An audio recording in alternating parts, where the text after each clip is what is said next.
السلام عليكم، نتمنى تكونوا بخير وعلى خير. مرحبا بكم في القناه. اليوم ان شاء الله كيف ما كتشوفوا غادي نقوم بالتحضير ديال المسمن على الطريقه ديالي. ان شاء الله غادي كيجي مورق من الداخل وكيجي خفيف، وغادي نحاول نحضروا معكم خطوه بخطوه باش كذلك المبتدئات يستافدوا. فكنتمنى الفيديو ديال اليوم ينال الاعجاب ديالكم. غادي نحاول نعطيكم جميع الاسرار والنصائح. في المقادير غادي نحتاجوا زلافه ديال الفينو رطب، ومزلفه ديال الفورس، ومعلقه ديال السكر، وراس المعلقه ديال الخميره الفوريه، والملحه، وكذلك الماء. والماء يكون دافي ما يكونش بارد. وبالنسبه للسكر، اللي ما تيدير السكر يقدر يعوضو بالعسل او بلاش، يعني استغنى عليه، غير تيعطينا التحمار بحال هكا ملي تنطيبو، يعني تيتحمر لنا تياخذ واحد اللون ذهبي زوين. اول حاجه غادي ناخذ واحد الاناء او العجانه او القصريه، يعني هنا اللي عندكم. انا هنا كنستعمل العجانه. كنخيو اول حاجه الماء، من بعد كنزيدو راس ديال المعلقه ديال الخميره، غير راس، غير باش تساعدنا اننا بحال كيطلق معنا العجين بسهوله. من بعد كنزيدو السكر، من بعد غادي نزيدو الدقيق الفينو، ومن بعد كنزيدو الدقيق الفورس اللي هو الدقيق الابيض. وبالنسبه للسكر يعني تقدروا تعوضوه كيف ما قلت بالعسل او لا تستغناو عليه، يعني ماشي مشكل. واخر حاجه كنضيفوا الملح على حسب الرغبه. ومن بعد كنديرو في العجانه وتنزيدو الماء شويه بشويه. انا هنا درت الكاس الاول باش يذوب لي الخميره والسكر. ومن بعد غادي ندير العجانه تخدم، وغادي نبقى نزيد شويه بشويه شويه بشويه، حيتاش كل دقيق وكيفاش كيشرب. يعني كاين الدقيق اللي كيشرب مزيان ودغيا، وكاين الدقيق اللي ما تيشربش يعني بزاف ديال الماء. يعني كل دقيق وكيفاش داير. انا هنا غادي نقول لكم في الاخر شحال احتاجيت ديال الماء. دونك غادي نديرو العجانه تعجن، وفي نفس الوقت كل شويه نطلعوا عليها ونشوفوا واش خاصها الماء. انا كنصحكم انكم ما ديروش الماء دفعه واحده، يعني شويه بشويه. كتشوفوا العجين ديالنا خاصنا الماء، تنزيدوا شويه الماء. الا كنتو كتعجنوا بيديكم، يعني راه كتشوفوا هكا كتلاحظوا بيديكم الا كانت مازال العجينه قاصحه زيدوها شويه الماء. يعني ما تزيدوش في دقه واحده باش ما يكونش يعني جاري بزاف وتبقاو تزيدوا هنا الدقيق ما تعرفوش تزيدوا هذا وهذا، حيت المسمن تيبغي الدقيق يكون بالعبار. صافي هنا تنزيد شويه الماء، تنشوف باقي خاصها تنعاود نزيد، كنتحصل على واحد العجينه اللي كتكون متماسكه وكتكون يعني ما كتلصقش في اليدين. بحال هكا، يعني تكون شويه رطبه وما تكونش كتلصق في اليدين، وما تكونش في نفس الوقت يعني جاريه، يعني تكون بحال هكا، تكون الاستيك هكا، يعني كتجبد معانا بحال كي غادي ينجح معاكم المسمن ديالكم 100%. بالنسبه للقياس ديال الماء على حسب النوع ديال الدقيق كيف ما قلت، هنا احتاجيت 3 الكيسان ديال الماء. نيشان كنوضعوها فوق سطح العمل وكنقطعوا العجين الى قطع صغيره بالنسبه لي، وليكم على حسب الحجم اللي بغيتو. غادي نقسم العجين بالاستعانه بالزيت باش ندهن البلاصه اللي غادي نحط فيها الكرات ديال العجين كيف ما كتلاحظوا. وصافي غادي نستمر حتى نكمل كاع العجين اللي عندي. غادي نقسمهم كاملين كريات هكا يكونوا صغار. صافي هنا قسمت العجين ديالي كامل. غادي نرشب شويه الزيت، يعني البنات ما تكثروش الزيت بزاف، يعني ما دهنوش بزاف العجين بالزيت. صافي من بعد غادي نغطيه بواحد البلاستيك وغادي نخليه يرتاح واحد 5 دقائق. من بعد غادي ندوزو نورقوه. هنا من بعد ما ارتاح غادي نحتاجو للتوريق دقيق الفينو والزبده والزيت باش ندهنو لسطح العمل، وهكا باش يسهل علينا التوريق ديال العجين. ندهنو سطح العمل بشويه ديال الزيت باش نطلقوا به العجين. وبالنسبه للشكل كيف ما كتلاحظوا نحاولوا نعطيوها شكل دائري او مربع اللي كتجيكم سهله ديروها. انا هنا كيعجبني اننا ندير شكل دائري باش يجيوك هكا طبقه فوق طبقه. ومن بعد نسرح العجينه ديالي كامله وندهن بالزبده. ومن الافضل هنا تكون زبده حيوانيه اللي كتجي بنينه في المسمن. شوفوا العجين كيفاش كيطلق معايا بسهوله، يعني ما كتعذبش انك تسرحيها، كتلقي بوحدي يعني بحال هي تندفع انا بحال هكا شي شويه يعني وتتسرح بسهوله، يعني ماشي عجينه قاصحه او لا غادي تعذبك انك تورقيها.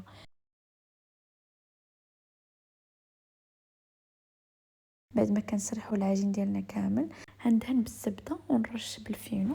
ومن بعد غادي نجمع الاطراف بجوج كيف ما كتلاحظوا. غادي نرشها مزيان بالفينو باش هكا تجينا خفيفه. ومن بعد غادي نرجع هاد الطرف الاول من بعد بحال هكا، وتا هو غادي ندير ليه الفينو. ومن بعد غادي نرجع الطرف الثاني، كنحاولوا انها نقادوها من الجناب باش تجينا كامله مقاده ومفينيه. ومن بعد عاوتاني كندير بشويه الزبده وشويه الفينو بحال هكا يجينا مورق من الداخل. ومن بعد كنطوي هاد الجهه، ومن بعد كنطوي الجهه الثانيه، وكتشكل معنا بحال هكا مربع تيكون مقاد في كاع الاطراف كيف ما كتلاحظوا.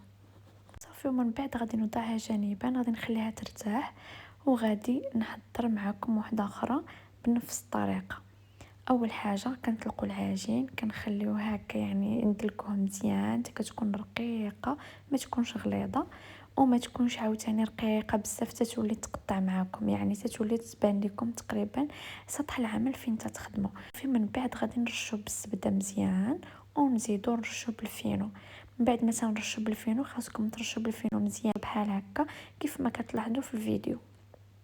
صافي من بعد كنطيو الاطراف، انا كنطوي الطرف الاول كندهن بالزبده وتنرش بالفينو.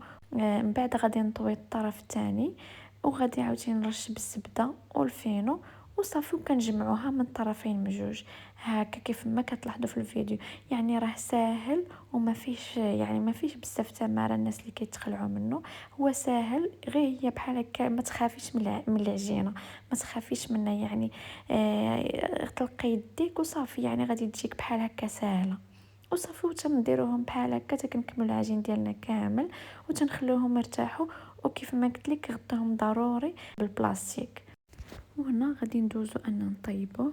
غادي نبداو باول وحده اللي صيبناها هكا تكون ارتاحت مزيان، وغادي نخدمو غير بالزيت يعني بلا زبده، حيت ملي كطيب بالزبده كتلقى بعض المرات كتكون في الجناب ديال الماكله وتتحرق يعني وما تجيش زوين. غادي نطيبو غير بالزيت.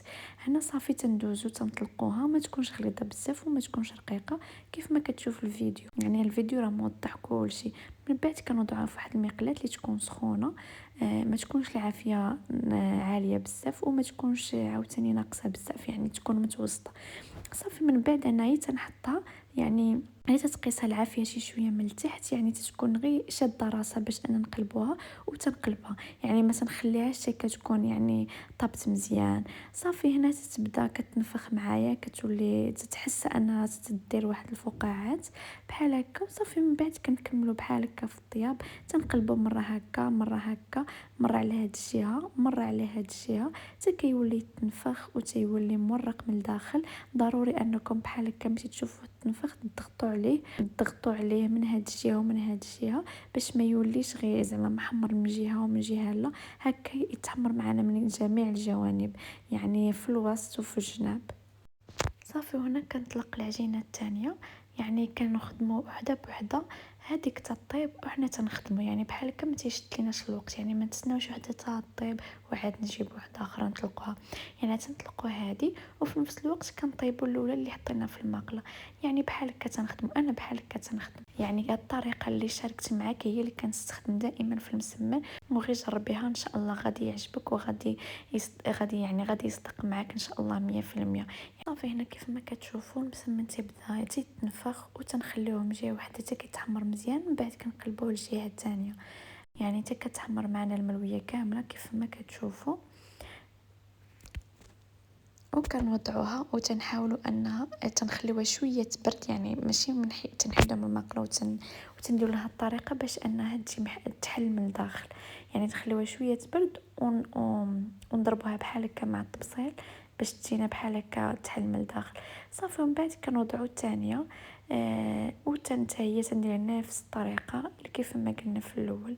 صافي وتنخليوها طيب شويه بشويه، يعني ما تحاولوش تزربوا عليه، ما تقلبوها مره ثانيه ما تحاولوش تزربوا عليه انكم تقلبوه باش هكا ما يتقطعش معاكم، يعني شويه بشويه تشوفوا بدات يتحمر بدات تنفخ وعاد من بعد قلبوه. صافي كنستمروا بنفس الطريقه حتى كنكملوا العجين ديالنا كامل.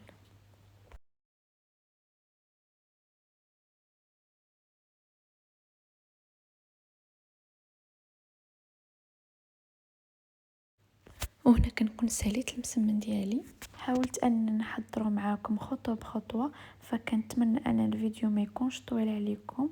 لكن فعلا راح حاولت انني نعطيكم جميع الاسرار اللي كتنجح معايا انا باش نصايب المسمن. شوفوا كي كيجي مورق وخفيف وهشيش وكيجي ورقه ورقه لداخل.